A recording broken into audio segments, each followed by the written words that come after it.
আপন ঘরে দিনের আলো তুমি ছড়িয়ে দিতে। চলে গেলে মদিনায় মক্কা ছেড়ে হে রাসূল, তোমাকে ভুলি আমি কেমন করে হে রাসূল, তোমাকে ভুলি আমি কেমন করে। আল্লাহুম্মা সাল্লি আলা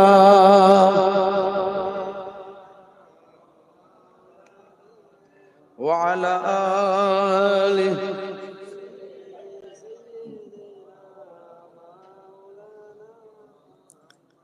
وقال الله تعالى في كلامه المجيد والفرقان الحميد: لقد كان لكم في رسول الله أسوة حسنة.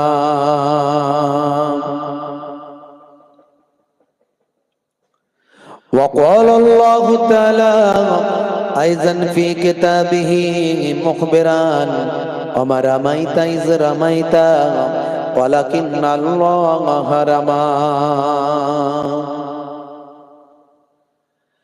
وقال النبي صلى الله عليه وسلم: من تمسك بسنتي عند فساد أمتي فله أجر 100 شهيد إلى آخر الحديث، أو كما قال عليه الصلاة والتسليم.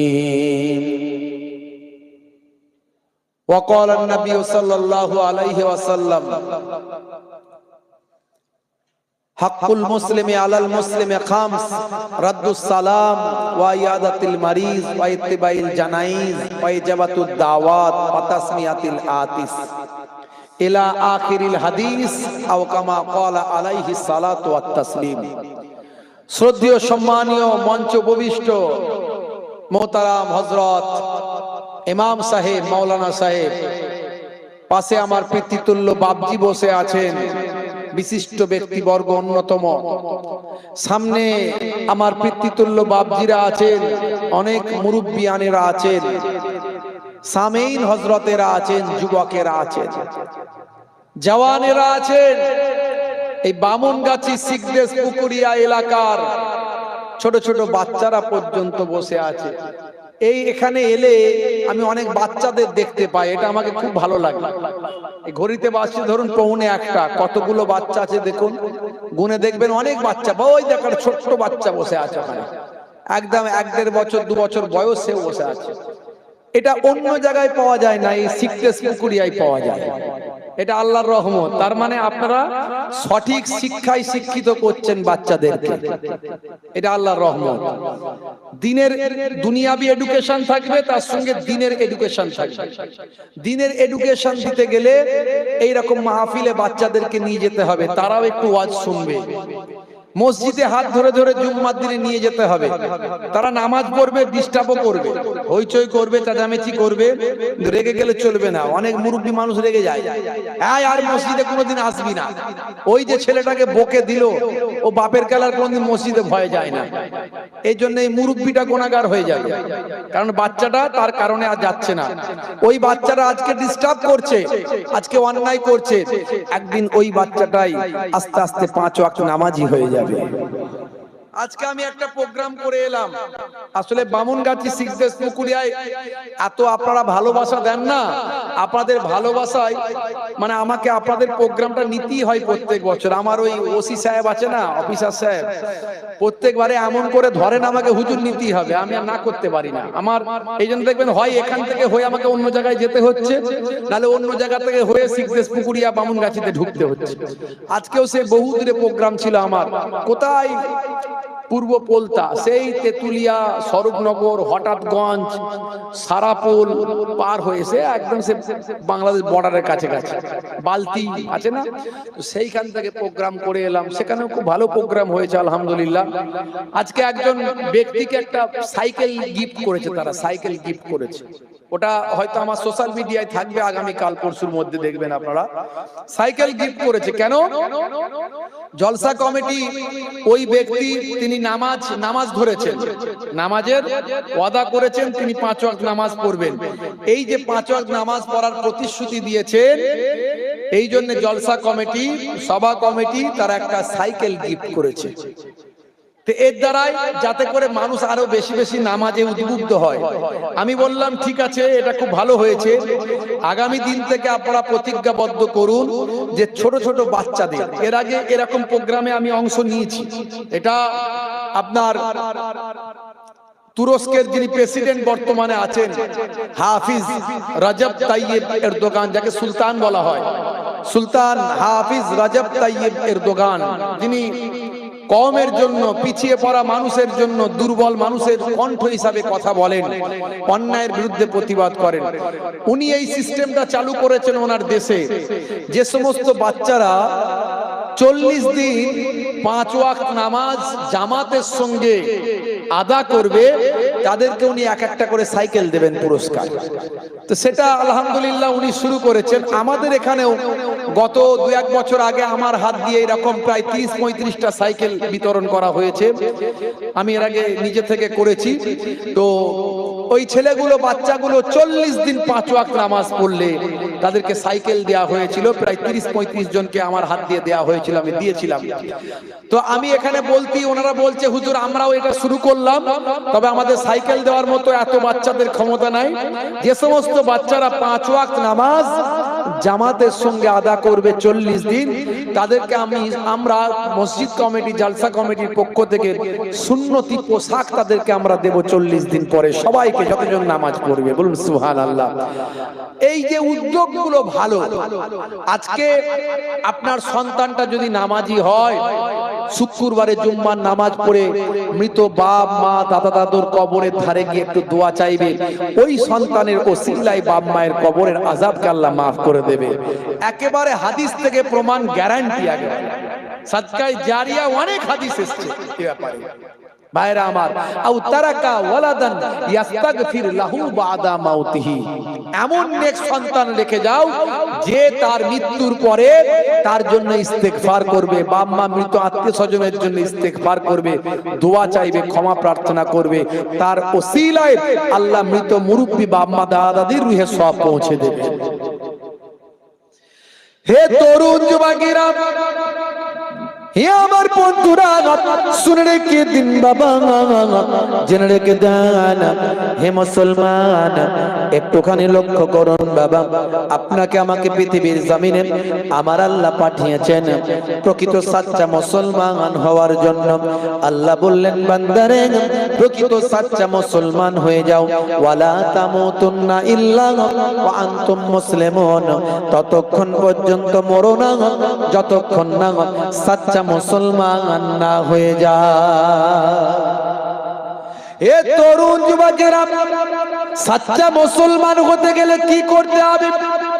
আমানতু বিল্লাহি, আল্লাহর উপর বিশ্বাস, ঈমান, ওয়া মালাইকাতিহি, তার মালাইকা ফেরেশতাদের উপর বিশ্বাস, ঈমান, ওয়া কুতুবিহি, আসমানি কিতাব সমূহকে বিশ্বাস, ঈমান, ওয়া রাসূলিহি, সমস্ত রাসূলদের উপর বিশ্বাস করা, ঈমান আনা, ওয়াল ইয়াউমিল আখির, কিয়ামতের দিনের উপর, বিচারের দিন, কিয়ামতের যে দিন হবে সেই কিয়ামতের দিনের উপর বিশ্বাস, ঈমান আনতে হবে। ওয়াল কদরি খাইরিহি ওয়া শাররিহি মিনাল্লাহি তাআলা, ভাগ্যে ভালো মন্দ যা কিছু হয় সবই আল্লাহর পক্ষ থেকে হয়। ভালো হলেও আল্লাহর কাছ থেকে হচ্ছে, আর মন্দ হলেও আল্লাহর কাছ থেকে হচ্ছে।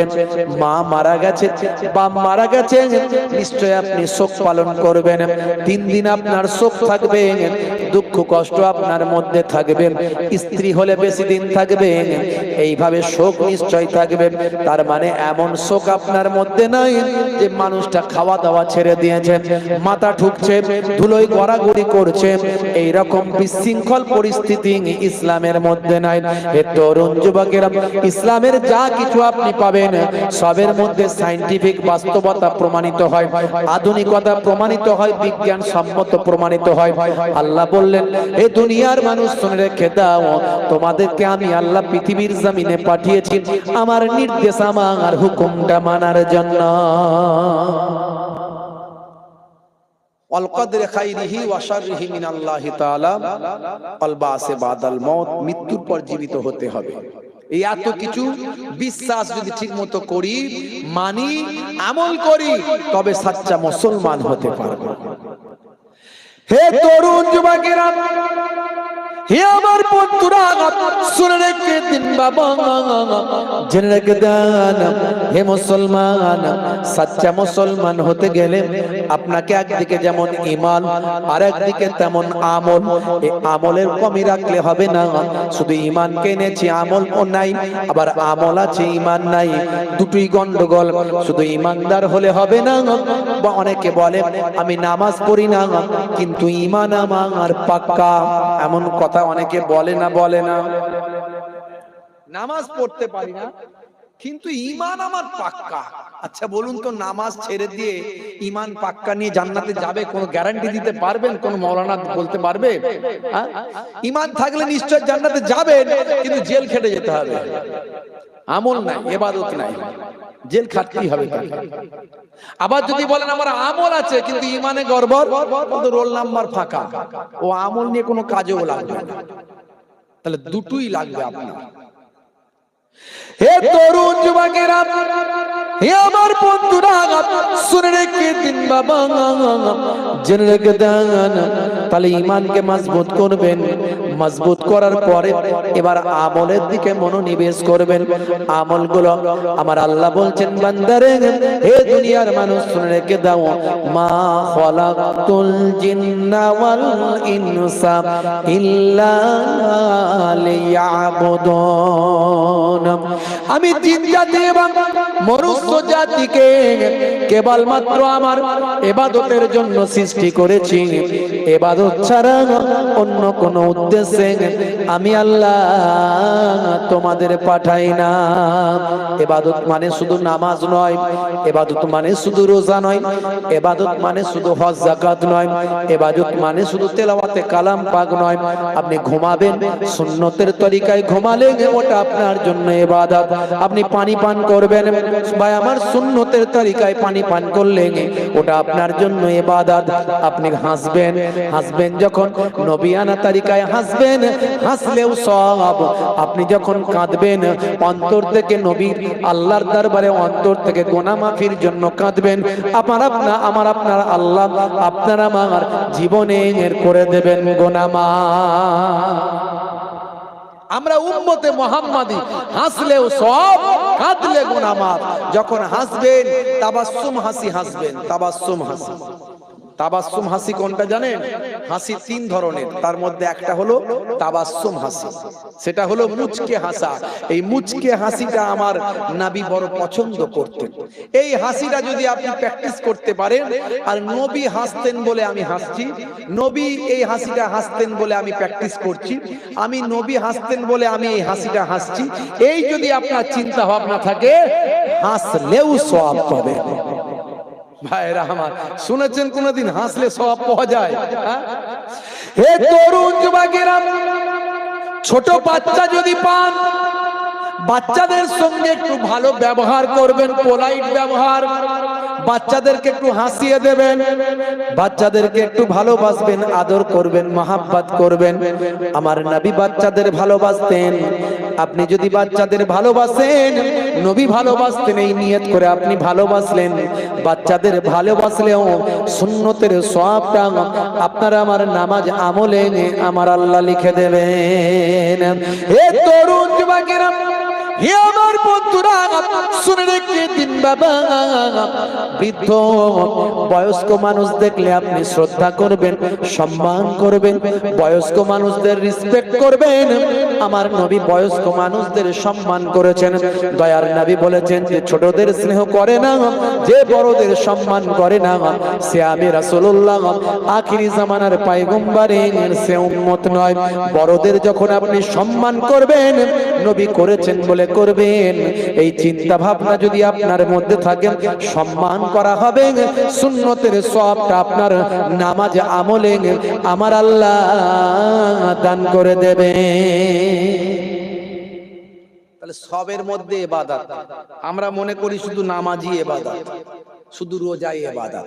হাসলেও সওয়াব, কাঁদলেও গুনাহ মাফ, শোবেন ডান দিকে কাত হয়ে সওয়াব, পানি খাবেন বসে পান করবেন, বুঝতে পারছেন, ছোট বাচ্চাদের স্নেহ করবেন, বড়দের সম্মান করবেন, মুচকে হাসি হাসবেন, মুখটাকে সুন্দর পোলাইট করে রাখবেন। অনেকে বাংলার পাঁচ করে রাখে, দেখলে সামনে কেউ যেতে পারে না ভয়ে, যা ভয়ঙ্কর চেহারা ধারণ করে আছে রে ভাই, কি কথা বলবো আর। অনেকে পয়সা চাইতে গেল, হয়তো মেয়ের বিয়ে, গরিব মানুষ, হ্যাঁ মেয়ের বিয়ে, গরিব মানুষ, বিরাট বড় 5 তলা বিল্ডিং এর মালিক, বিরাট বড় নামি দামি ডাকাবুকো লোক, জানারে দেখ না কিছু দান টান করে নাকি। ও বাবা, ঘর থেকে যখন বেরিয়ে আসছে এমন ভয়ঙ্কর চেহারা ধারণ করে বেরিয়ে আসছে, গোঁফ ফোঁপ পাকিয়ে, চোখ ফোক লাল করে, এই বেচারা চাই থেকে বলে বাবরে ঘা কত দিয়ে দেবে এখন, বাবা ঘর চলে যায় তাড়াতাড়ি করে, আর পয়সা তো চাওয়ার দরকার নাই। কথা ঠিক না? মুখকে মিষ্টি করে রাখবেন, পোলাইট, হাসি হাসি চেহারা, যাতে আপনার চেহারা দেখে কেউ না ভয় পায়। হ্যাঁ, আল্লাহ কাউকে ভয়ঙ্কর চেহারা দিয়েছে, সেটা আলাদা কথা, তার কিছু করার নাই। তারপরেও তাকে চেষ্টা করে রাখতে হবে যেন আমার চেহারা দেখে লোকে ভয় না পায়, যে কেউ যেন আমার সঙ্গে কথা বলার সাহস করে। বুঝতে পারছেন? বলছে হুজুর আপনি এসব ওয়াজ করছেন, এই তো মারাত্মক ব্যাপার। কি হলো? বলছে এইরকম যদি ওয়াজ হয় তো মুশকিলের ব্যাপার। আমি যদি হাসি হাসি চেহারা করে রাখি, তাহলে তো যে সে এসে ঘরে উঠে পড়বে।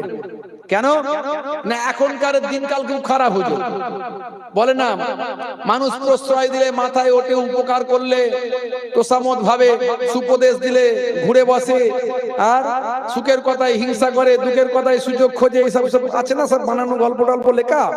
তো বলছে বেশি যদি আমি নরমাল ব্যবহার করি, সে দেখা যাবে দুটো অসম্মান করে ঘাড়ে উঠে বসবে। হ্যাঁ হুজুর একটু গাম্ভীর্য রাখতে হয়, নাহলে অসুবিধা আছে। কি করতে হবে? বলে একটু মুখটাকে বাংলার 5 করে রাখতে হবে। সে কি? তারপর বলে তাতে যদি কাজ না হয় তাহলে মোটা গোঁপ রাখতে হবে। তারপর তাতে যদি কাজ না হয়, তাতে না কাজ হলে বীরাপ্পনের মতো। বুঝতে পারছেন তো? মুশকিলের ব্যাপার। আমার নবী এত সুন্দর পোলাইট চেহারা করে রাখতেন যে সাহাবীরা এসে নবীর সঙ্গে কথা বলতে মানে ভয় পেতেন না, বাচ্চারা এসে ভয় পেত না, বৃদ্ধারা এসে ভয় পেত না। তো এটা তো আমার নবীর তরিকা। হায় রে হায়। হে তরুণ যুবকেরা, হে আমার বন্ধুরা, শুনে রেখে দিন বাবা, জেনে রেখে দেন। হে মুসলমান, স্ত্রীর সঙ্গে ছোট ছোট কাজগুলো করবেন, মাঝে মাঝে স্ত্রীর সঙ্গে সহযোগিতা করবেন, রান্নায় অংশগ্রহণ করবেন, মাঝে মাঝে একটু হাতাটা খুন্তিটা নেড়ে দেবেন, মাঝে মাঝে একটু ঘরটা ঝাড়ু দিয়ে দেবেন। হে তরুণ যুবকেরা, এই ছোট ছোট কাজগুলো যদি করেন, নবীর সুন্নতের অনুসরণ করা হবে। আল্লাহর নবী বলেন, তিনি নিজেও মাঝে মাঝে স্ত্রীর সঙ্গে ছোট ছোট কাজগুলো করতেন। দয়ার নবী স্ত্রীর সঙ্গে ছোট ছোট কাজে অংশ নিতেন, ঘরটা মাঝে মাঝে ঝাড়ু দিতেন। নবী আমার বাজারে চলে যেতেন, বাজারটা নিজে হাতে করে বাড়িতে ফিরে আসতেন। স্ত্রীর সঙ্গে ছোট ছোট কাজগুলো করলেও সুন্নতের সওয়াব। বলে হুজুর এই ওয়াজটা অন্তত করবেন না কেন? কি অসুবিধা? বলে সকালবেলা ফুলটুসির মা ধরবে। কই গো ফুলটুসির আব্বা, দেখলে না হুজুর বলে দিয়ে গেল, ছোট হুজুরের নাতি পিন্নাগরি হুজুরের পোতা স্ত্রীর সঙ্গে রান্নায় সহযোগিতা করলেও সওয়াব আছে। আজ থেকে একটু সহযোগিতার কাজে হাত লাগাও একটু। মহা বিপদ হুজুর, এসব কাজ করবেন না, বিপদে পড়ে যাব। সকালবেলা বললেই হলো এখন কই গো ফুলটুসির আব্বা ঘরটা ঝাড়ু দাও একটু, তো চাপে পড়ে যাব না। এত ওয়াজ থাকতে এই ওয়াজগুলো কেন করতে হবে হুজুর? আমি আচ্ছা যদি মাঝে মাঝে ঘরটা ঝাড়ু দেন, একটু স্ত্রীর সঙ্গে রান্নায় সহযোগিতা করে, তো অসুবিধাটা কোথায়? না হুজুর এগুলো কি মেয়েদের কাজ, এগুলো ছেলেদের কাজ? আরে ভাই আমার নবী নিজেই কাজগুলো মাঝে মাঝে করেছে, আপনি তো সবসময় করছেন না, ঘরে যখন আছেন মাঝে মাঝে করবেন। আচ্ছা বলেন তো এই কাজগুলো যদি মাঝে মাঝে করেন প্রেম বাড়বে না কমবে? আমাকে বলেন, জোরে বলেন। ওরে বাপ রে বাপ, ফেভিকল আটার মতো বুড়ো বুড়ি হয়ে যাবে, প্রেম তবুও কমবে না। বুড়ো বুড়ি হয়ে যাবে, প্রেম তবুও কমবে না। আর এখনকার ছেলেরা সব সলেমান খানের কাছ থেকে প্রেম শিখেছে। বিয়ের আগে প্রেম, বিয়ের পরে ফাঁকা। বিয়ের আগে হাত কেটে ফাঁক করেছে, আই লাভ ইউ, তোমার জন্য জীবন দেব, রেল লাইনে মাথা দেব, বিষ খেয়ে মরে যাব, না পেলে পটল ডাঙায় ঢুকে যাবো। বাপ রে বাপ, বাপ মনে মনে করে বাবা বিয়েতে ছেলেটা মরেই যাবে রে ভাই, তাড়াতাড়ি বিয়েটা দিয়ে ধরে বেঁধে বিয়ে শাদী দিল। 2 বছর 3 বছর যেতে না যেতেই একটা দুটো বাচ্চা কাচ্চার বাম্মা হলো। যত প্রেম ভালোবাসা মহাব্বত সব জানলা দিয়ে বেরিয়ে গেল, আর দরজা দিয়ে ঝগড়া অশান্তি মারপিট দাঙ্গা হাঙ্গামা সব ঢুকলো।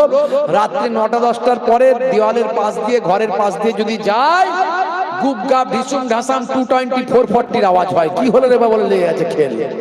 বুঝতে পারছি আসলে ও প্রেমটা শিখেছে সলেমান খানের কাছ থেকে, যে নিজে বিয়ে করেনি, বুড়ো হয়ে গেছে 60 বছর বয়স, এখনো বিয়ে করেনি, তার কাছ থেকে প্রেম শিখেছে মুসলমানের সল্টু। তো ওর প্রেম থাকে কোনদিন? প্রেম শিখতে হবে নবীর কাছ থেকে, নবী প্রেম শিখিয়েছে। এই জন্য নবীর জীবনী আমি পড়তে বলি, যে অন্তত মোবাইলে একটা এত কিছু রেখেছো। মোবাইলে মুসলমানের ছেলের কি নাই চেক করে দেখুন। 100টা ছেলের মধ্যে 70টা ছেলের গান বেরোবে, হাই ফ্রি ফায়ার বেরোবে, হাই পাবজি বেরোবে, হাই সেখানে লুডু বেরোবে, তাস বেরোবে, কত রকমের, শাহরুখ খান সলেমান খান, হ্যাঁ কত কি বেরোবে দেখুন, তাকিয়ে দেখুন ভালো করে। আমি বলি তুমি এই যে গান শেয়ার করছো, এই যে নায়ক গায়ক নায়িকা গায়িকা শেয়ার করছো, তুমি শেয়ার করার পরে আরো 1000 লোকের কাছে চলে যাচ্ছে। তুমি মরে গেলে ওটা চলতেই রইলো। কত মানুষ দেখছে, কত মানুষ সেখানে নায়িকা দেখছে, নায়ক দেখছে, গান দেখছে, সেখানে সেও শেয়ার করছে, লিখছে। এই তুমি যে প্রথম ছাড়লে, সবাইয়ের গোনা কিন্তু তোমার মাথাতেও চাপলো, সবাইয়ের গোনা তোমার মাথাতেও চাপলো। তুমি কবরে গিয়েও শান্তি নাই, গোনা কিন্তু কবরেও ঢুকবে। আর তুমি যদি ভালো কিছু শেয়ার করো, যার দ্বারা মানুষ হেদায়েত হবে, নামাজি হবে, আল্লাহওয়ালা হবে, মানুষ পরিবর্তন হবে, এই রকম কিছু শেয়ার করলে, কমেন্ট করলে, লাইক করলে, যত মানুষের কাছে পৌঁছালো, তারাও দেখলো, তারাও শেয়ার করলো, লাইক করলো, কমেন্ট করলো, এই ভালো কিছু পেয়ে মানুষ যে উপকার পেলো, সওয়াব পেলো, নেকি পেলো, হেদায়েত হলো, ওইটা তোমার ঘাড়েতেও চাপলো, তুমিও কিছু সওয়াবের হকদার হলে। তাহলে লাইক কমেন্ট শেয়ার করার আগে দুবার চিন্তা করে করতে হবে মুসলমান। আজকে মোবাইলে তোমার অশ্লীল অশ্লীল ভিডিও ঢুকিয়ে রেখেছো, লক করে রেখেছো, তুমি ছাড়া কেউ খুলতে পারবে না। নিজের ইচ্ছা মতো তুমি অশ্লীল ভিডিও মোবাইলে ঢুকিয়ে রেখেছো।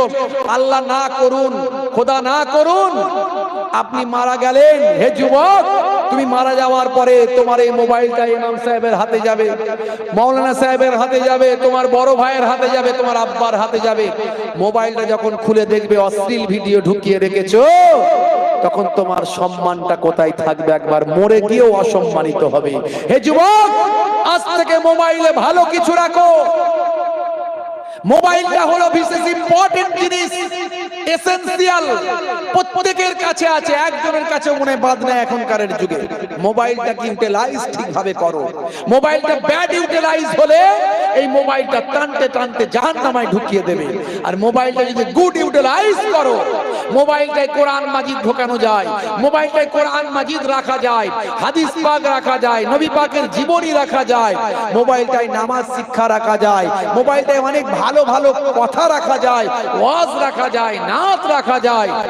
এই মোবাইলটা যদি ভালোভাবে ব্যবহার করো, এই মোবাইলটা তোমাকে টানতে টানতে হেদায়েত করে টানতে টানতে জান্নাতের দরজায় ঢুকিয়ে দেবে। বুঝতে পারছেন?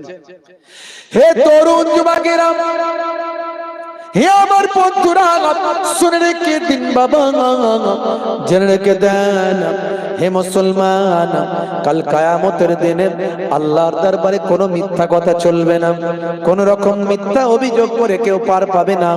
কাল কিয়ামতের দিনে আমার আল্লাহর দরবারে সত্য প্রকাশ হয়ে যাবে, সব কিছু তথ্য বেরিয়ে আসবে। হে যুবকেরা, কিয়ামতের দিনের নমুনা দুনিয়া আর জমিনে একটা ঘটেছিল। বলবো একটু বলবো, কষ্ট হচ্ছে আপনাদের?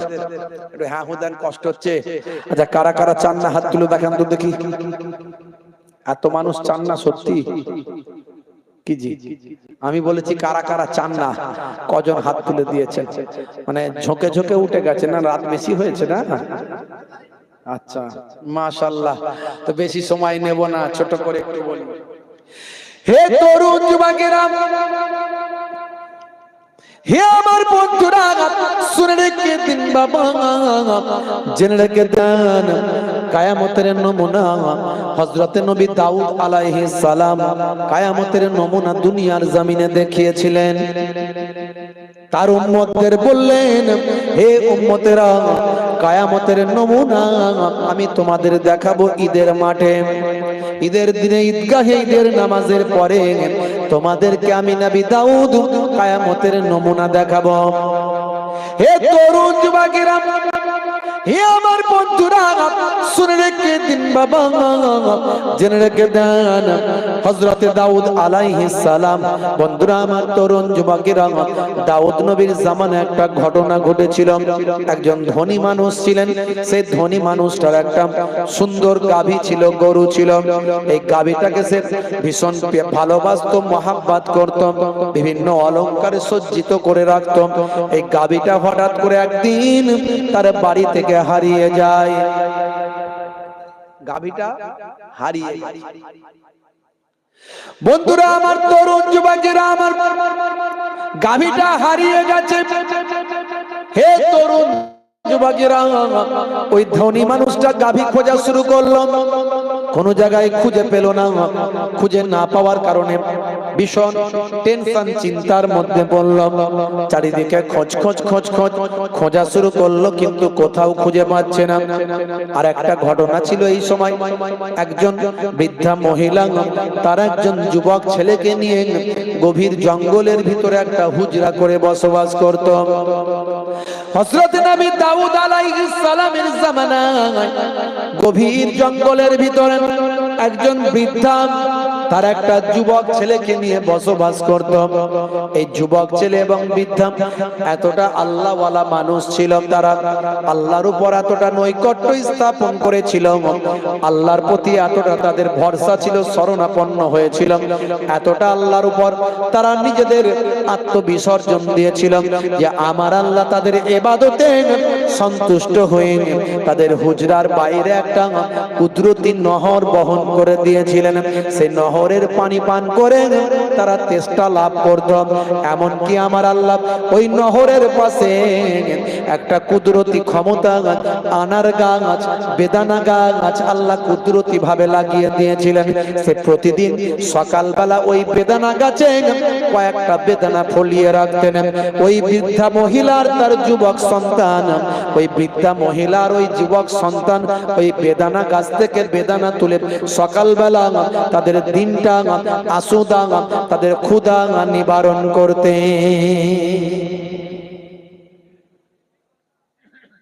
90 বছর এভাবে কেটে গেছে, 90 বছর। আজকের হিসাবে হিসাব করলে হবে না, এখনকার মানুষের আয়ু হচ্ছে 50, 60, 70। আদম নবীর জামানায় মানুষ বাঁচত 950, 1000, 1500 বছর। অন্যান্য নবীদের জামানায় 500, 700, 900 বছর করে বাঁচত মানুষ। সেদিনকার হিসাবে 90 বছর কেটে গেছে। একজন ব্যক্তি ছিলেন যিনি আদম নবীর কন্যা সাফুরার গর্ভ থেকে যার জন্ম হয়েছিল বলে তথ্য জানা যায়, পাওয়া যায়। তার নাম হলো আউস বিন আনাক, যিনি 3500 বছর বেঁচে ছিলেন। সেই দিনকার হিসাবে ধরতে হবে 90 বছর তারা জঙ্গলে কাটিয়ে দিয়েছে ওই বৃদ্ধা আর তার যুবক সন্তান। হে তরুণ যুবকেরা, হে আমার বন্ধুরা, শুনে রেখে দিন বাবা, জেনে রেখে দেন। হে মুসলমান, একটু লক্ষ্য করুন, তরুণ যুবকেরা আমার, মুরব্বিয়ানেরা আমার, এইভাবে 90টা বছর কেটে গেছে। আমার আল্লাহ প্রতিদিন তাদেরকে ওই নহর, কুদরতি নহর থেকে পানি পান করান। আর তাদের ক্ষুধা লাগলে আমার আল্লাহ আনার গাছে, আমার আল্লাহ আনার বেদানা দান করে দেন। প্রত্যেক দিন এইভাবে খাবার খেয়ে তাদের দিন চলে। সারা দিন তারা নামাজ, ইবাদত, বন্দেগীতে কাটিয়ে দেন। এইভাবে তাদের দিন চলতে থাকে। একদিনকার ঘটনা, ওই যুবক ছেলেটি মাকে বললেন, মা গো মা, ও মা জননী মা, প্রতিদিন আর ওই নাহারের পানি আর আনার খেতে প্রত্যেক দিন আর ভালো লাগে না। আর কতদিন এভাবে খাবো মা? আল্লাহ তো আর অন্য কোনো খাবার দেন না। মা তুমি অনুমতি দাও, এই আনার গুলোকে তুলে নিয়ে বাজারে গিয়ে বিক্রি করে অন্য কিছু খাবার কিনে নিয়ে আসি। মা বললেন না, এটা করো না, কারণ আনার গুলো হলো আল্লাহর দেওয়া কুদরতি গাছের ফল। আল্লাহর দেওয়া কুদরতি গাছের ফল বাজারে বিক্রি করতে নাই বাবা। এ তরুণ যুবকেরা, হে আমার বন্ধুরা, কিন্তু যুবক ছেলেটি হার মানলো না। মাকে মানিয়ে নিল, মাকে কোনোভাবে মানিয়ে ফেললো, বলল মা আর পারি না, আর আনার ফল খেতে আর ভালো লাগে না। আজকের আনার ফলগুলো বাজারে নিয়ে যাব, বাজারে নিয়ে গিয়ে বাজারে বিক্রি করে সেই পয়সা দিয়ে কিছু অন্য খাবার নিয়ে এসে খাবো। এই চিন্তা করে মাকে জোর করে বুঝিয়ে আনার ফলগুলো বাজারে বিক্রি করলাম। বাজারে সেই বিক্রি করা পয়সা দিয়ে কিছু খাবার কিনলাম। খাবার কিনে হুজরার ভিতরে মায়ের কাছে এসে হাজির হলো। মা বলে, বাবা তোমার খেতে ইচ্ছা করেছে, তুমি খাও, আমি খাবো না, আমিও সব খাবো না। কারণ আল্লাহর দেওয়া কুদরতি খাবার ছেড়ে দুনিয়ার খাবার তোমার যদি খেতে ইচ্ছা করে তুমি খাও, আমি খাবো না। ছেলে বলল, মা তুমি যদি না খাও গো, আমিও খাবো না মা, তোমাকে খেতেই হবে মা, তুমি না খেলে আমি খাবো না। এখন ছেলের আহাজারি তো মাও খেয়ে ফেলবে। হে যুবকেরা শুনে রেখে দেন, আল্লাহ বলছেন বান্দারে, মান কানা লিল্লাহি কানা আল্লাহু লাহু, যে বান্দা আল্লাহর হয়ে যায় স্বয়ং আল্লাহ তার হয়ে যান। মাল্লাহুল মাওলা ফালাহুল কুল, বান্দা যখন আল্লাহর হয়ে যায় কুল মাখলুকাত তার গোলাম হয়ে যায়। হে দুনিয়ার মানুষ শুনে রেখে দাও, জেনে রেখে দাও, তোমরা যদি আমি আল্লাহর হয়ে যাও, আমি আল্লাহ তোমাদের হয়ে যাব। যখন তোমাদের ক্ষুধা লাগবে আমি আল্লাহ খাওয়াবো। কাইফা তাকফুরুন, তোমরা কুফরি করো কেমন করে, আমি আল্লাহর সঙ্গে কেমন করে কুফরি করো। হে দুনিয়ার মানুষ, হে আমার বন্ধুরা, আল্লাহ বললেন তোমাদের উচিত এই কাবা ঘরের যিনি মালিক সে আল্লাহর ইবাদত করা। ফালিয়াবুদু রাব্ব হাযাল বাইত, কাবা ঘরের যিনি মালিক আমি আল্লাহ, আমার ইবাদত করা। আল্লাযী আত'আমাহুম মিন জু, ক্ষুধা লাগলে তোমাদের আমি আল্লাহ খাওয়াই। ওয়া আমানাহুম মিন খাউফ, আর যখন তোমরা ভয় পেয়ে যাও আমি আল্লাহ তোমাদের ভয়টা দূর করে দিই। ক্ষুধা লাগলে কে খাওয়ায়? জোরে বলেন কে? একজন বলছে হুজুর বউ খাওয়াই। কি করে? বলে রান্না তো বউ করে দেয়। রান্না বউ করতে পারে, কিন্তু গলায় যদি ক্যান্সার হয়, পেটে যদি আলসার হয়, পাকস্থলে যদি পাখির পাকস্থলী যদি খারাপ হয়ে যায়, স্টমাক যদি পচে যায়, বউ রান্না করলে খাবার পেটে ঢুকবে তো? তা ঢুকবে না। তাহলে এই যে পেট পর্যন্ত যাচ্ছে, হজমটা হচ্ছে, কার ইশারায় হচ্ছে? আল্লাহ। বলে এই এসো না, এটাই তো বলতে চাইছি। তাহলে ক্ষুধা লাগলে আল্লাহ খাওয়ায়, আর ভয় পেলে, ভীত হলে, যখন আপনি ভয় পান, এনআরসির ভয়, এনপিআর এর ভয়, করোনার ভয়, আরে বাপ রে বাপ, এই আমাদের সব আইন ফাইন সব পাল্টে দিচ্ছে। এই যে ওয়াকাফ, হ্যাঁ, এই যে ওয়াকাফ বিল পাস হয়ে গেছে, ভয় পাচ্ছি না পাইনি আমরা? হ্যাঁ, আমাদেরকে বলা হচ্ছে, স্বাভাবিক, সত্যি কথাই বলা হচ্ছে, ভুল কিছু নাই। আপনার সম্পত্তি, আপনার বাপের দেওয়া সম্পত্তি, আপনার দাদুর দেওয়া সম্পত্তি, হ্যাঁ, আপনার 14 পুরুষের দেওয়া সম্পত্তি, যেগুলো ওয়াকফ করে দিয়েছে, ওয়াকফে লিল্লাহ, আল্লাহর জন্য। মসজিদ কারো ব্যক্তিগত হয়? কারো বাপের নামে থাকলে মসজিদ হবে?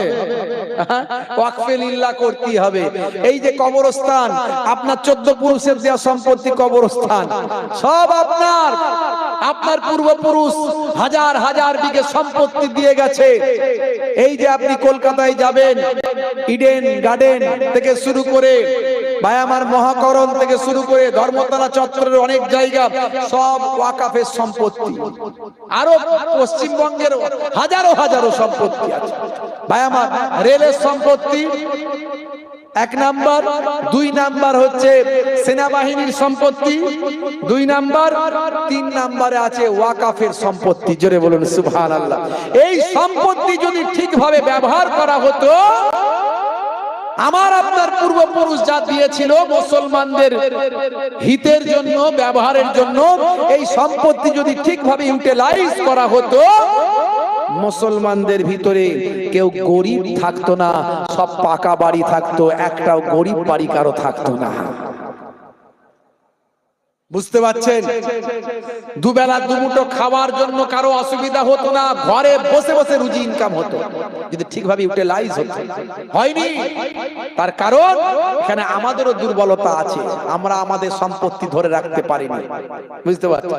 আজকে সেই ওয়াকাফ সম্পত্তি এতদিন পর্যন্ত যদিও কিছু কেমন আমাদের ভাই আমার হিতে ব্যবহার হয়েছে, কিছু প্রতিষ্ঠানে কিছু স্কলারশিপ বিভিন্ন ব্যবহার হয়েছে, এখন কেন্দ্র সরকার আইন তৈরি করে বলছে না না, এবার আমরা নিজেদের কন্ট্রোলে নেব। এতদিন অনেক লোক মেরে মুড়েও খেয়েছে, খায়নি তা নয়, অনেকেই মেরে মুড়ে খেয়েছে, সুযোগে সদ ব্যবহার করেছে, কিছুটা ব্যবহার হয়েছে। এখন কেন্দ্রীয় সরকারের ওখান থেকে আইন পাস হচ্ছে, ভাই আমার এই আপনার যে সংসদীয় যৌথ কমিটিতে সেখানে পাস হয়ে গেছে যে কেন্দ্র বলছে যে এখানে কেন্দ্রীয় প্রতিনিধি থাকবে, অমুসলিম প্রতিনিধি থাকবে, অমুসলিম প্রতিনিধি থাকবে এবং কেন্দ্রীয় প্রতিনিধি থাকবে। তার মানে ব্যাপারটা যে জায়গায় দাঁড়ালো, আপনার কবরস্থান, আপনার মসজিদ, তাতে ভাই আমার প্রতিনিধিত্ব করবে কেন্দ্রের লোক এবং অমুসলিম লোক সেখানে প্রতিনিধিত্ব করবে। আপনার বাপ মারা গেছে, আপনার দাদু মারা গেছে, গোরস্থানে নিয়ে যাবে, ওয়াকাফের সম্পত্তি, গোরস্থানে তালা মারা, চাবিটা আনতে যাওয়ার জন্য যদুবাবুর কাছে যেতে হবে। যদুবাবু অফিসে গিয়ে দেখলেন যদুবাবু টয়লেটে ঢুকেছে। যদুবাবু চাবিটা দিন গো, বাপ মারা গেছে, কবরস্থানে ঢোকাবো, দাফন করব, দাঁড়াও এখন টয়লেট থেকে বেরোই, তারপর দেখছি কি করা যায়। এই যদি হয়, এর থেকে ফাটা কপাল আর কিছু নাই আমাদের, এর থেকে দুঃখজনক আর কিছু নয়। ভাইরা আমার, তরুণ যুবকেরা আমার, আর মুসলমান আমরা কি করছি? সিলসিলা মাযহাব, টুপিটা কেমন হবে, জুব্বাটা কেমন হবে, দাঁড়িয়ে নবীকে সালাম দেব না বসে, তারাবির নামাজ 8 রাকাত পড়বো না 20 রাকাত, শবে বারাতে নামাজ পড়া চলবে না, চলবে না। একটা বিয়াদব মৌলবী বলেছে শবে বারাতে মসজিদে নামাজ পড়ে সময় কাটানো আর বেশ্যাখানায় সময় কাটানো সমান। বলুন নাউজুবিল্লাহ, শুনেছেন নিশ্চয়ই, ভাইরাল হয়েছে। তাহলে এই তো সব চলছে এখন। মৌলবী বলছে শবে বারাতে নামাজের জন্য আমাকে মহিলা ফোন করে বলছে, হুজুর শবে বারাতের নামাজের নিয়তটা কেমন করে করব? তখন সেই মৌলবী বলছে মুখটা ভাসিয়ে দিয়ে, আমি বললাম তুমি মরে যাও। এরকম ভাবে এই হচ্ছে অবস্থা। এরা মৌলবী নামের কলঙ্ক। যে লোকটা নামাজ পড়েনি, মেনে নিলাম যে সে কোনোদিন নামাজ পড়েনি, আচ্ছা কোনোদিন যে নামাজ পড়েনি সে যদি শবে বারাতের রাত্রিতে নামাজ পড়তে আসে, সে কি কিছুটা হলেও ভালো কাজ করছে না খারাপ কাজ? জোরে বলেন। হতে পারে তো সে ওই এক রাত নামাজ পড়ে হেদায়েত হয়ে যেতে পারে, তাকে তো উৎসাহিত করা দরকার। তুমি যা করছো তাকে নিরুৎসাহিত করছো, তার মানে সে যাতে নামাজ না পড়ে, সে যাতে রোজা না রাখে। এই মৌলবীগুলোর ওয়াজ কি শোনা চলবে? শোনা চলবে না। যখন এই জন্য আমি বলি, যখনই দেখবেন যে এই সমস্ত মৌলবীগুলো যাদের মধ্যে নবী প্রেম নাই, ওলি প্রেম নাই, ভাষা ঠিক নাই, যাদের বক্তব্যের মধ্যে দিয়ে ভাই আমার সমাজের বিরুদ্ধে কথা, দেশের বিরুদ্ধে কথা, তাদের বক্তব্যগুলো খুব কর্কশ, তাদের বক্তব্যগুলোর মধ্যে কোনো যৌক্তিকতা নাই, কোনো সাংবিধানিক ভাই আমার বক্তব্য তাদের মধ্যে নাই, তাদের মধ্যে নবী প্রেম নাই, আহলে বায়াতের প্রেম নাই, ওলিদের প্রেম নাই, পীর মুর্শিদদের প্রেম নাই, বুঝতে হবে এগুলো সব এজিদি মুসলমান। এজিদের দলেও মুসলমান ছিল না? ছিল না? এজিদের দলে মৌলানা হাফেজ ছিল না? ছিল না? ছিল। শহীদ করেছিল কাকে? ইমাম হুসাইনকে। ইমাম হুসাইনকে পাক পাঞ্জাতান, যাকে আহলে বায়াত বলা হয়, আল্লাহর নবী বলছেন তারাকতু ফিকুম মা ইন আখাযতুম বিহি লান তাদিল্লু কিতাবাল্লাহি ওয়া ইতরাতি আহলে বাইতি। আমি তোমাদের কাছে দুটো জিনিস রেখে দিয়ে গেলাম, আল্লাহর কিতাব আর আমার আহলে বায়াত। সেই আহলে বায়াতের খানদানকে যারা শহীদ করেছে তারা কখনো মুসলমান হতে পারে, ইমানদার হতে পারে? অথচ তারা নামাজ পড়েছিল, তারা আজান দিয়েছিল, তারা নবীর নাম নিয়েছিল, তারা দাড়ি রেখেছিল, জুব্বা পরেছিল, তারা কালেমা পড়েছিল, তারা মুসলমান ছিল, তারা ভাই আমার মাওলানা ছিল, হাফেজ ছিল। তারপরে ইমাম হুসাইনকে তারা শহীদ করে মনে করেছে আমরাই আসল বিজয় করে ফেলেছি, আমরাই আসল ইসলাম মানছি। এই মৌলবীগুলো সেই এজিদের দলের মৌলবী, যাদের মধ্যে নবী প্রেম নাই, ওলি প্রেম নাই, আউলিয়ায়ে কেরামদের তুচ্ছ তাচ্ছিল্য করে, নবী ওলিদের তুচ্ছ তাচ্ছিল্য করে, আহলে বায়াতের তুচ্ছ তাচ্ছিল্য করে, নামাজ নিয়ে ব্যঙ্গ করছে, রোজা নিয়ে ব্যঙ্গ করছে, আযান নিয়ে ব্যঙ্গ করছে।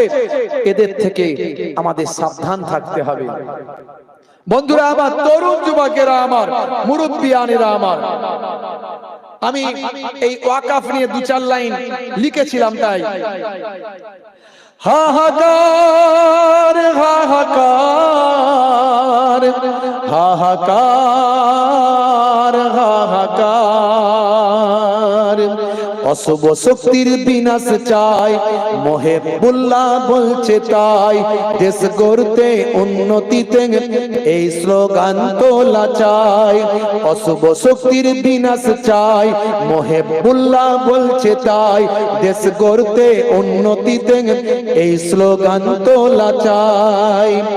ওয়াকাফ নিয়ে নতুন বিল করবে মোদের সবই নীল, মূল্য বৃদ্ধি জিএসটি দিন দুঃখীদের করুন দিন। ওয়াকাফ নিয়ে নতুন বিল করবে মোদের সবই নীল, মূল্য বৃদ্ধি জিএসটি দিন দুঃখীদের করুন দিন। গরিব মরে পথের ধারে, আম্বানিরা ধনী হয়, গরিব মরে পথের ধারে, আম্বানিরা ধনী হয়। রুখে দাঁড়াও, উঠে দাঁড়াও, বামুনগাছি বলছে তাই। জোরে হবে না? জোরে হবে না? রুখে দাঁড়াও, উঠে দাঁড়াও, শিখদেশ পুকুরিয়া বলছে তাই। রুখে দাঁড়াও, উঠে দাঁড়াও, বামুনগাছি বলছে তাই। মুহিবুল্লাহ দিচ্ছে ডাক, দুর্নীতি সব নিপাত যাক, সংবিধান আজ বিপন্ন, গর্জে ওঠো যুব সমাজ। আমাদেরকে অন্যায়ের বিরুদ্ধে সংবিধানকে মান্যতা দিয়ে আমাদেরকে লড়াই করতে হবে। जो सोया ও খোয়া, যে শুয়ে পড়বে তার সব হারিয়ে যাবে। চোর ঢুকছে, আমি দেখছি হুজুর, আমি কিন্তু দেখছি চোর ঢুকছে হুজুর, আমি লক্ষ্য করছি, কিন্তু আমি ছাড়বো না। চোর ঢুকছে হুজুর, আমি কিন্তু সব খেয়াল করছি। চোর আলমারি ভাঙছে হুজুর, আমি দেখছি কি করছে, দেখছি। চোর আলমারি থেকে পয়সা বের করছে হুজুর, আমি দেখছি। চোর চুরি করে বের করে নিয়ে চলে গেল হুজুর, আমি দেখলাম কিন্তু কিছু করতে পারলাম না। এই যদি অবস্থা হয়, কিছু না পারো, এখন একজন পীর সাহেবের কাছে অনেকেই তো মুরিদ হয়, একটা এখন সাপ মুরিদ হয়েছে, জাস্ট একটা এক্সাম্পল শিক্ষামূলক। তো একটা সাপ মুরিদ হয়েছে, সাপ মুরিদ হওয়ার পরে সাপ বলছে, হুজুর আপনি তো সবাইকে নাসিহাত দিচ্ছেন, তো আমাকে কি নাসিহাত দেবেন দিন। হুজুর বললেন, বাবা তুমি এক কাজ করো, কাউকে কামড়াবে না। সাপকে বললেন কাউকে কামড়াবে না। তো কিছুদিন পরে সাপ কোমর ফোমর ভেঙে মারধর খেয়ে রক্তারক্তি হয়ে হুজুরের কাছে বেঁকে বেঁকে কোন রকমে আস্তে আস্তে এসে হাজির। হুজুর বলেন, কি হলো তোমার? বলে, হুজুর ওই যে আপনি বলেছেন কামড়াবে না, কামড়ায়নি, মেরে ধরে অবস্থা খারাপ করে দিয়েছে। তা হুজুর বললেন, বাবা তোমাকে তো কামড়াতে বারণ করেছিলাম, কিন্তু ফস করতে তো বারণ করিনি, ফসটা তো করা দরকার ছিল। এখন আমরা মুসলমান যদি সব ঘুমিয়ে যাই, সব একত্রিত হবে, একসঙ্গে ফস করলি কাজ। জি হ্যাঁ, তবে হ্যাঁ, আইনকে হাতে তুলে নেবেন না। আবারও বলছি, 2026 সালের আগে অনেক গন্ডগোল হবে। 26 সালে বিধানসভার ভোট আছে, ভোটের আগে অনেক কিছু খেলবে। আপনারা দেখেছেন মসজিদে উঠে পেচ্ছাপ করে দিয়েছে, দেখেছেন তো ভিডিও ভাইরাল, মসজিদে উঠে পেচ্ছাপ করেছে। আমি ওখানকার ওই ছেলেগুলোকে থ্যাংক ইউ দিই, ওই যুবকগুলোকে ধন্যবাদ দিই। ওখানকার ব্যক্তিদের আমি বলি, বুদ্ধিমান মানুষ, এরা হলো বুদ্ধিমান, এরা বিচক্ষণ। এই জন্য এরা আইনকে হাতে তুলে নেয়নি, এরা ছেলেটাকে মারধর করেনি, প্রশাসনের হাতে তুলে দিয়েছে। ঠিক আছে, প্রশাসন যা করবে করবে, আমরা এখনো প্রশাসনের উপরে ভরসা রাখি যে সে তার অন্যায়ের উপযুক্ত সাজা পাবে। মনে রাখবেন, এর মধ্যে দিয়ে একটা ভালো কাজ হয়েছে কি জানেন? তারা বুঝতে পেরেছে যে আর ফাঁদে ফেলা যাবে না মুসলমানদের ফাঁদে ফেলার চক্রান্ত সব সময় করা হয়, যে কোন একটা কিছু ঘটনা ঘটিয়ে দিলে এই মুসলিমরা কি করবে, রাস্তায় নেমে যাবে, পথ অবরোধ করবে, আগুন জ্বালাবে, এই করবে। তখন পরে ইন্টারন্যাশনাল নিউজ করে সারা পৃথিবীর মানুষকে দেখানো হবে ইসলাম কত খারাপ, মুসলমানরা কত খারাপ। কিন্তু আমরা এটা করব না, আমরা বারবার বুঝিয়ে দেব যে ইসলাম সঠিক তথ্য দেয়, ইসলাম ভ্রাতৃত্বের কথা বলে। আমরা কখনো অন্যায় কাজ করব না, আইনকে হাতে তুলে নেব না। দেশের প্রশাসনের প্রতি আমাদের ভরসা থাকবে, দেশের আইনের প্রতি ভরসা থাকবে, সংবিধানের প্রতি ভরসা থাকবে।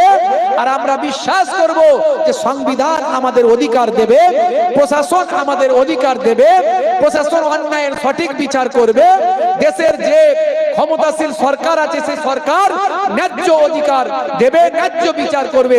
এই আশা ভরসা আমরা রাখবো। দেখবেন এতে ইনশাআল্লাহ কাজ হবে, চক্রান্তকারীরা চক্রান্ত করতে পারবে না, তারা বিফল হবে। তারা যত চক্রান্ত করে কামিয়াব হবে, তত আখেরে আমাদের ক্ষতি হয়ে যাবে, মনে রাখবেন। তাই আমি এখানে সুন্দর করে লেখার চেষ্টা করেছি। মহেবুল্লাহ দিচ্ছে ডাক, দুর্নীতি সব নিপাত যাক, সংবিধান আজ বিপন্ন, গর্জে ওঠো যুব সমাজ। মহেবুল্লাহ দিচ্ছে ডাক, দুর্নীতি সব নিপাত যাক, সংবিধান আজ বিপন্ন, গর্জে ওঠো যুব সমাজ। ধর্মে ধর্মের বিভাজন, অশুভ শক্তির আয়োজন, ধর্মে ধর্মের বিভাজন, অশুভ শক্তির আয়োজন। তার আড়ালে সব সমস্যা চাপা পড়ে যায় তখন, তার আড়ালে সব সমস্যা চাপা পড়ে যায় তখন। সব সমস্যা গুজবে ভাই, এই স্লোগান তোলা চাই। সব সমস্যা গুজবে ভাই, এই স্লোগান তোলা চাই। বামুন গাছি বলছে তাই, অশুভ শক্তির বিনাশ চাই। সব সমস্যা গুজবে ভাই, এই স্লোগান তোলা চাই। সিদ্ধেশ পুকুরিয়া বলছে তাই, অশুভ শক্তির বিনাশ চাই। গরিব মরে পথের ধারে, আম্বানিরা ধনী হয়। গরিব মরে পথের ধারে, আম্বানিরা ধনী হয়। ঘুরে দাঁড়াও, উঠে দাঁড়াও, মহেবুল্লাহ বলছে তাই। উঠে দাঁড়াও, ঘুরে দাঁড়াও, মহেবুল্লাহ বলছে তাই। জোরে হবে না? আমাদের অন্যায়ের বিরুদ্ধে গণতান্ত্রিক পদ্ধতিতে প্রতিবাদ করতে হবে। যে কথা বলতে গিয়ে এত দূর চলে এসেছিলাম ভাইরা আমার, সেই হযরতে দাউদ আলাইহিস সালামের জামানার কথা বলছিলাম। কষ্ট হচ্ছে আপনাদের? একটু হ্যাঁ হু দেন, আস্তে আস্তে মাথা নাড়ছেন, ভালো করে নয়। হে তরুণ যুবকেরা, এখনই শেষ করব, লম্বা চওড়া নয়। হে যুবকেরা শুনে রেখে দেন, হযরতে দাউদ আলাইহিস সালামের জামানায় এমন সময় দেখতে পাওয়া যায় ওই বৃদ্ধা ভাই আমার বাধ্য হয়ে যুবকের কথা শুনে ওই বৃদ্ধা মা তখন খাবার খেলেন। এরপর থেকে দেখা যায় পরের দিন থেকে যখন ওই বৃদ্ধ আর বৃদ্ধা যখন ওই বৃদ্ধার যুবক যখন ক্ষুধার্ত হয় খাবারের জন্য, যখন তার ঘরের পেছনে ওই আনার গাছের কাছে যায়, গিয়ে দেখেন আল্লাহর কুদরতি ক্ষমতায় যে আনার ফলে থাকতো সেই আনার আমার আল্লাহ আর দেন না, আনার আর নাই। বৃদ্ধ বৃদ্ধা ঠিক করলেন আমরা ক্ষুধার্ত অবস্থাতেই থাকবো, আল্লাহর ইবাদত করব, আল্লাহ হয়তো নারাজ হয়েছেন, আল্লাহ কিছু একটা ব্যবস্থা করবেন। হে তরুণ যুবকেরা, হে আমার বন্ধুরা, শুনে রেখে দিন বাবা, জেনে রেখে দেন। বেশ কয়েকদিন কেটে গেল, কয়েকদিন পরে দেখা যায় যে গরুটা ওই ধনী ব্যক্তি মানুষটার হারিয়ে গিয়েছিল। ওই গরুটা আল্লাহর কুদরতি ক্ষমতায় বা আমার জঙ্গলের গভীর জঙ্গলের ভিতরে এলো, ওই হুজরার সামনে এসে বৃদ্ধা মায়ের সামনে দাঁড়িয়ে আল্লাহর কুদরতি ক্ষমতায় তার জবানটা খুলে গেল, জবানটা থেকে আওয়াজ বেরোতে লাগলো। ও বৃদ্ধা মা, জননী মা, হে যুবক আমার ভাই, হে বৃদ্ধা মা, জননী মা, হে যুবক ছেলে শোনো, তোমাদের জন্য আমি গাভী, আমাকে খাওয়া হালাল আল্লাহ করেছেন, আমাকে তোমরা খেয়ে নাও, আমার আল্লাহ তোমাদের জন্য হালাল করেছেন। এমন সময় দেখতে পাওয়া যায়, হে যুবকেরা শুনে রেখে দেন, এই কথা বলার পরে বৃদ্ধা মহিলা বলল, মা বলল, না না, কাদের গরু না গরু আমরা জবাই করে খেতে পারবো না, যতই ক্ষুধার্ত থাকি থাকবো, কিন্তু এই গরুটা গাভীটা আমরা খাবো না। যুবকটি বলল, মাগো মা, ও মা শুনে রেখে দাও, মা মাগো মা জেনে রেখে দাও, ওই জবান যখন গরুর খুলে গেছে তার মানে আমার আল্লাহ চাইছেন এই গরুটা আমরা ক্ষুধার সময় নিবারণ করি। এই গরু নিজের জবান দিয়ে, এই গাভী নিজের জবান দিয়ে কথা বলছে, তার মানে আমাদের জন্যই আমার আল্লাহ গাভীকে হালাল বানিয়েছেন। এই কথা বলার পর গাভী অটোমেটিক তাদের সামনে শুয়ে পড়ল।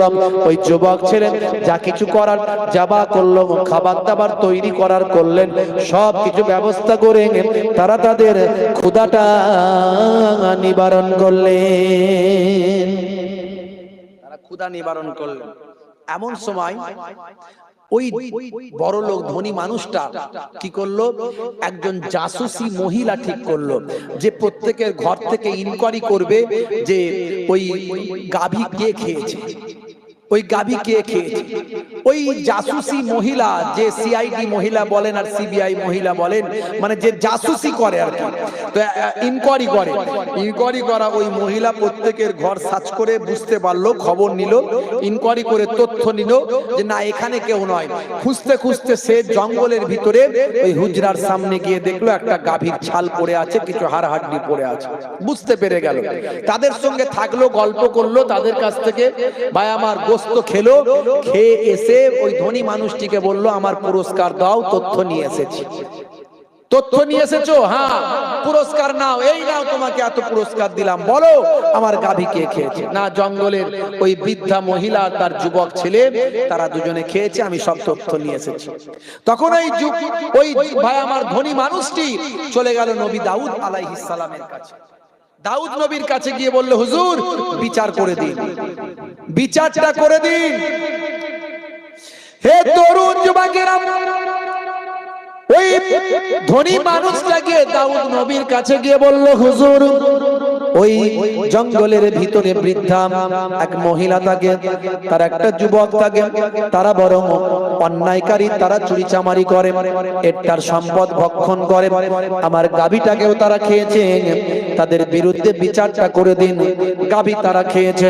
হযরতে নবী দাউদ আলাইহিস সালাম বলেছিলেন, হে ধনী মানুষ শুনে রেখে দাও, তোমার বিচারটা ঈদের দিনে ঈদগাহে ঈদের নামাজের পরে করব, সেখানে বিচার তোমার হবে।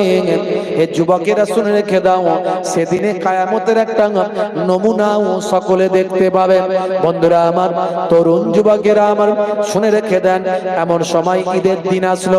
ঈদের দিন আসার আগে হযরত নবী দাউদ আলাইহিস সালাম, তিনি ছিলেন একজন বাদশা, তিনি ছিলেন পয়গম্বর, তিনি ছিলেন নবী এবং তিনি ছিলেন একজন বাদশা। সৈন্যদের পাঠালেন, যাও ওই হুজরা থেকে বৃদ্ধা মহিলার তার সন্তানকে ঈদগাহের ময়দানে ধরে নিয়ে এসো। ঈদের নামাজ হয়ে গেল, বিচার শুরু হলো। বিচারের সময় দেখা যায় হযরত নবী দাউদ আলাইহিস সালাম ওই ধনী মানুষটিকে বললেন, হে ধনী মানুষ, শুনে রেখে দাও, তুমি তো অ্যাকচুয়ালি ধনী মানুষ নও, তুমি হলেন একজন ধনী মানুষের, তুমি হলে গোলাম। আসলে যে ধনী মানুষ এই বৃদ্ধা মহিলার স্বামী, তার তুমি গোলাম ছিলেন। বৃদ্ধা মহিলার স্বামী ছিল অ্যাকচুয়ালি আসল ধনী মানুষ, তাকে ব্যবসা করার জন্য তোমরা গিয়েছিলে। সিরিয়ায় যাওয়ার পরে এই বৃদ্ধার স্বামীকে তুমি হত্যা করে তার সমস্ত সম্পদ তুমি আত্মসাৎ করেছো। আজ তুমি ধনী হয়েছো, তাই তোমার বিচারটা আমি করে দিই। এই যে গাভী তারা খেয়েছেন, এই গাভী তোমার গাভী নয়, এই গাভীর মালিক আসলে এই বৃদ্ধার যুবক, এরাই হলো আসল মালিক। শুধু তাই নয়, তোমার সমস্ত সম্পত্তি বৃদ্ধার যুবককে দেওয়া হলো। আর তুমি ধনী মানুষকে এই স্বামী, এনার স্বামীকে হত্যা করার কারণে তোমাকে ফাঁসির সাজা ঘোষণা করা হলো। এ কথা শুনে ওই ধনী মানুষটি রাগান্বিত হলো, হুজুর আপনার কাছে আমি কি বিচার নিয়ে এলো, আপনি কি বিচার করছেন, এসব কি কথা বলছেন? হযরত নবী দাউদ আলাইহিস সালাম বলেছিলেন, শোনো হে ধনী মানুষ, শুনে রেখে দাও, তুমি আমার কাছে যখন অভিযোগ করলেন, এই অভিযোগ করে চলে যাওয়ার পরে আমার আল্লাহর পক্ষ থেকে হযরতে জিবরাইল আলাইহিস সালাম আমার কাছে এসে উপস্থিত হলেন। তোমার ব্যাপারে সব তথ্য তিনি জানিয়ে দিলেন। তুমি কিভাবে ধনী মানুষ হয়েছো? অ্যাকচুয়ালি তুমি ধনী মানুষ নয়, তুমি হলে একজন গোলাম। এই বৃদ্ধ পিতা, এই বৃদ্ধার স্বামী, এই যুবকের পিতা, তিনি হলেন আসল ব্যবসায়ী ধনী মানুষ। তাকে তুমি নির্মম ভাবে হত্যা করে তার সম্পদ তুমি ভক্ষণ করেছো, নিয়েছো। আজ তুমি তার সম্পদের উপর ধনী মানুষ হিসাবে পরিচিত পেয়েছো। না না না, এই সম্পদ তোমার নয়, এই সম্পদ সব তোমার। যত সম্পদ আছে সব এই বৃদ্ধা মহিলাকে এবং তার যুবক ছেলেকে দেওয়া হবে। এমন সময় ওই ধনী মানুষ বলে স্বীকৃতি পাওয়া লোকটি রাগান্বিত হলো। রাগান্বিত হওয়ার পরে উপস্থিত জনগণের উদ্দেশ্যে হযরত নবী দাউদ আলাইহিস সালাম বললেন, হে জনগণ, শুনে রেখে দাও, আজকে তোমাদের মাঝখানে একটা কিয়ামতের নমুনা দেখায়, এখনি দেখতে পাবে, দেখো। এই কথা বলে হযরত নবী দাউদ আলাইহিস সালাম সে সময় বলতে শুরু করলেন, হে আল্লাহর নির্দেশে, আল্লাহর নির্দেশে, হে যুবকের কণ্ঠটা বন্ধ হয়ে যাও, যুবকের কণ্ঠ বন্ধ হয়ে যাও, এই যুবকের কণ্ঠটা বন্ধ হয়ে যাও, আর যুবকের হাত পা শরীরের জবানটা খুলে যাও। বলার সঙ্গে সঙ্গে ওই ধনী মানুষ মানে পরিচিত পাওয়া লোকটির জবানটা বন্ধ হয়ে গেল, তার হাতের জবান খুলে গেল, পায়ের জবান খুলে গেল। পা বলল, আমি হেঁটে হেঁটে গিয়েছিলাম, আমি ওই ধনী মানুষটিকে সঙ্গে গিয়েছিলাম, আমি ছিলাম একজন গোলাম। হাত বলল, আমি হত্যা করেছি, খুন করেছি, এই বৃদ্ধা মহিলার স্বামীকে আমি নিজে হাতে হত্যা করেছি, আসলে অপরাধী হলাম আমি। মুখ বন্ধ হয়েছিল, জবান বন্ধ হলো, শরীরের অঙ্গ প্রত্যঙ্গ জবানটা আমার আল্লাহ খুলে দিলেন। এ তরুণ যুবকেরা, কাল কিয়ামতের দিনে ঠিক এই জিনিসটা হবে। সূরার নাম সূরা ইয়াসিন। সূরা ইয়াসিন খুললে আপনি পাবেন। এ তরুণ যুবকেরা, হে আমার মুরব্বিয়ানেরা, শুনে রেখে দেন, জেনে রেখে দেন, আমার আল্লাহ সূরা ইয়াসিনের 65 নম্বর আয়াতে বলছেন, আল-ইয়াওমা নাখতিমু আলা আফওয়াহিহিম ওয়া তুকাল্লিমুনা আইদিহিম ওয়া তাশহাদু আরজুলুহুম বিমা কানু ইয়াকসিবুন। এ তরুণ যুবকেরা, আমার আল্লাহ কিয়ামতের দিনে বলবেন, আল ইয়াউমা নাখতিমু আলা আফওয়াহিহিম, নাখতিমু সিলমোহর করে দেওয়া হবে আফওয়াহিহিম, তোমাদের তাদের মুখমণ্ডল গুলোকে, ওয়াতুকাল্লিমুনা, কথা বলবে আমার সঙ্গে, আইদিহিম, তাদের হাত আমাদের সঙ্গে কথা বলবে, ওয়াতাশহাদু, সাক্ষী দেবে আরজুলুহুম, তাদের পা, বিমা কানু ইয়াকসিবুন, তারা যা কামাই করেছিল তা তাদের সব কিছু সাক্ষ্য দেবে তাদের পা। হে তরুণ যুবকেরা, হে আমার মুরব্বিয়ানেরা, নবী দাউদ আলাইহিস সালামের জামানায় আমার আল্লাহ দেখিয়ে দিলেন, নবী দাউদ বললেন এটা হলো কিয়ামতের নমুনার একটা নমুনা। মানুষের জবান বন্ধ হবে, তার অঙ্গ প্রত্যঙ্গ কথা বলবে এবং সাক্ষী দান করবে। বন্ধুরা আমার, এই আলোচনার মধ্যে দিয়ে আমি এটুকুই বলতে চাইছি, আমাদেরকে সাচ্চা মুসলমান হতে হবে। আমরা গোপন করলে মানুষের কাছে গোপন করতে পারবো, আল্লাহর কাছে পারবো না। কিয়ামতের দিনে আমাদের অঙ্গ প্রত্যঙ্গ কথা বলবে, সেদিন সাক্ষী দেবে, আমাদের বাঁচার কোনো রাস্তা থাকবে না। তাই আজ থেকে প্রতিজ্ঞা করুন নামাজি হয়ে যাবেন, আজ থেকে প্রতিজ্ঞা করুন সুন্নত ওয়ালা হয়ে যাবেন। ইহদিনাস সিরাতাল মুস্তাকিম, আল্লাহ আমাদেরকে সঠিক পথে পরিচালিত করুন। সঠিক পথে মানে আল্লাহ ওয়ালা মানুষদের পথ, আল্লাহর মাহবুব বান্দাদের পথ। আনআমতা আলাইহিম, যে পথে আপনি নিয়ামত রেখেছেন সেই পথ, নিয়ামত ওয়ালা, নিয়ামত প্রাপ্তদের পথ, অর্থাৎ আল্লাহ ওয়ালা মানুষ, নবীদের পথ, ওলিয়া উলিয়াদের পথে আমরা যেন চলতে পারি।